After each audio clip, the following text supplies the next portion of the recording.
Hey guys, it's Eva, and right now I'm in Jamestown, which is the first permanent settlement. And so far, I've learned a couple things. We saw 3 different ships, which is the Discovery, Susan's Constant, and Godspeed. And I also learned about canoes and how the Native Americans used to make them. And so that's cool.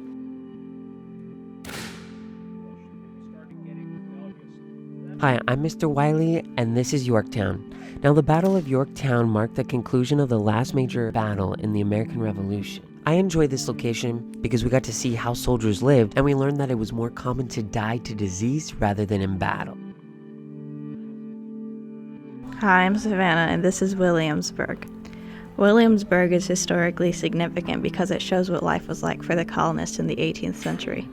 Earlier in the fall, we did our colonial trade show, and it was really cool to see how the trades in Williamsburg were during the 18th century. What's up, people? It's Joseph here at St. John's Church. This is where Patrick Henry gave his famous "Give me liberty or give me death" speech, which inspired many Virginians to prepare a militia to fight in the Revolutionary War.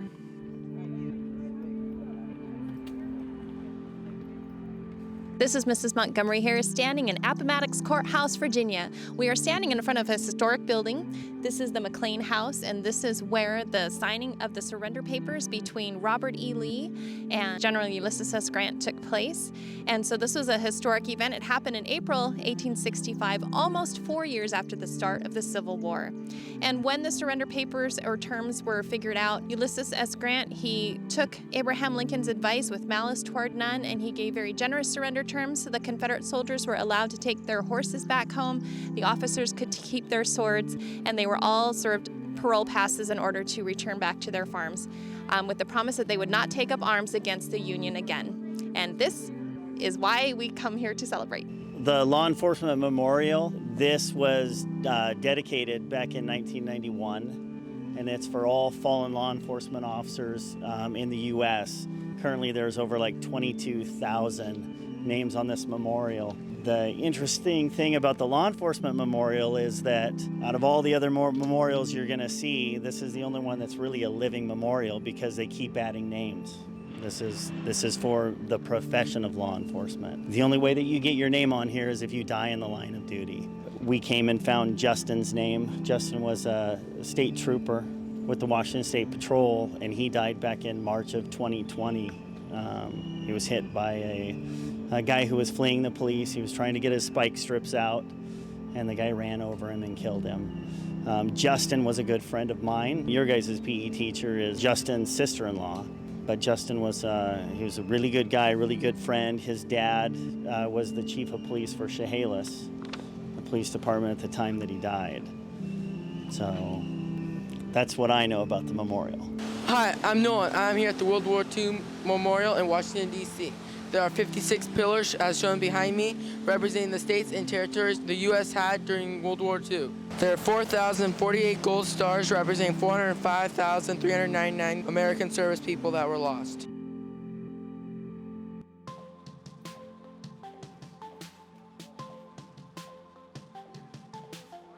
Hi, I'm Carson. I'm going to be talking about Gettysburg. Gettysburg is where Abraham Lincoln said his famous speech, the Gettysburg Address.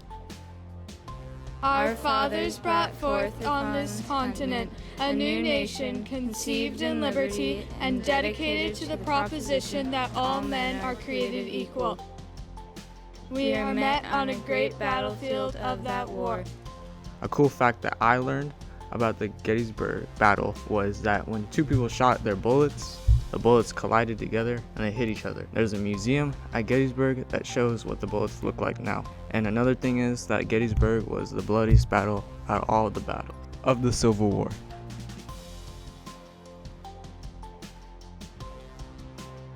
Hi, I'm David, and I'm at the Iwo Jima Memorial in Arlington. This is a memorial for those who have lost their lives in the Marine Corps, and this is one of the most famous pictures taking place in World War II.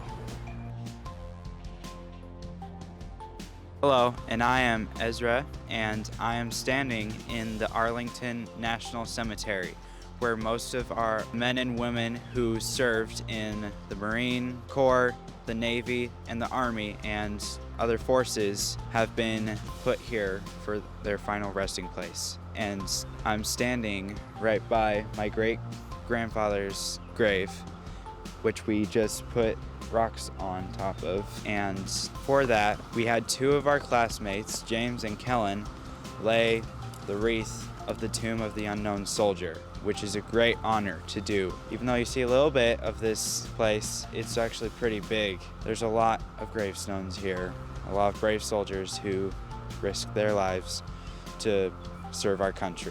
Hello, I'm Hannah Murphy, and we got done visiting the Museum of the Bible. We had a lot of fun. Museum of the Bible is based on the Bible, obviously.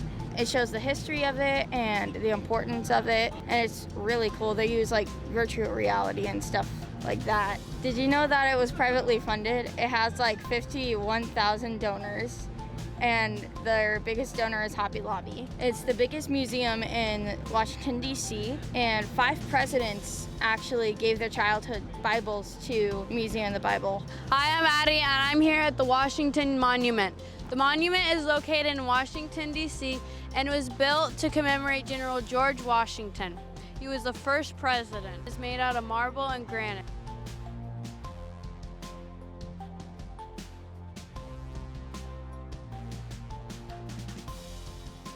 Hi, my name is Braden, and I am here at the FDR Memorial. He was the first president to serve 4 terms during the Great Depression and most of World War II. Did you know that the memorial is split up into 4 places for those 4 terms?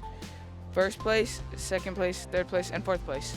My name is Jordan. I'm at the Martin Luther King Jr. Memorial in Washington, D.C. Martin Luther, he helped lead the civil rights movement. He also had the famous I Have a Dream speech at Lincoln's Memorial. Thank you for listening.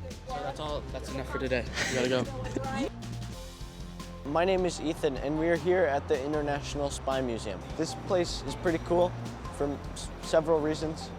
They show off spy stuff, and they have a James Bond car.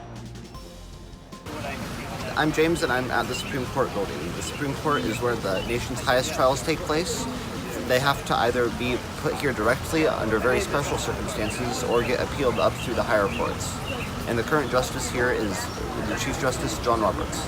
Hey, I'm Layla. I'm here at the Library of Congress, and the Library of Congress was the first building in Washington, D.C. to get electricity. This is Mount Vernon, the home of George Washington. After Washington had died, it was said of him, first in war, first in peace, first in the hearts of his countrymen. Hi, my name's Lane, and I'm at the Vietnam Memorial. This memorial is important because it represents everyone who died during the Vietnam War. It was cool because we got to come here and rub someone's name and show some respect to them. Hello, I am Suzanne, and we're here at the Lincoln Memorial in Washington, D.C. This memorial was made to dedicate Abraham Lincoln, the 16th president, who was well known for preserving the Union in the Civil War.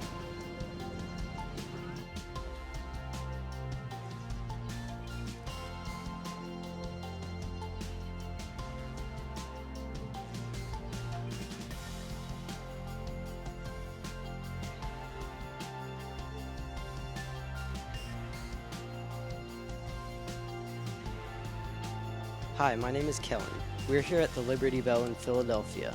Right behind me is Independence Hall, where this bell, the Liberty Bell, hung. So the bell was supposedly rung on July 4th after the Declaration of Independence was signed. It also cracked and was replaced by 2 metal workers named John Pass and John Stowe. They reforged the bell, but they had to reforge it after that because it sounded bad. Then it later cracked again, so they expanded the crack in the bell to make it sound better. Another crack was formed on the back of the bell, which stopped the bell. So they took the bell and hung it over here across the street from Independence Hall. The Centennial Bell now hangs in Independence Hall.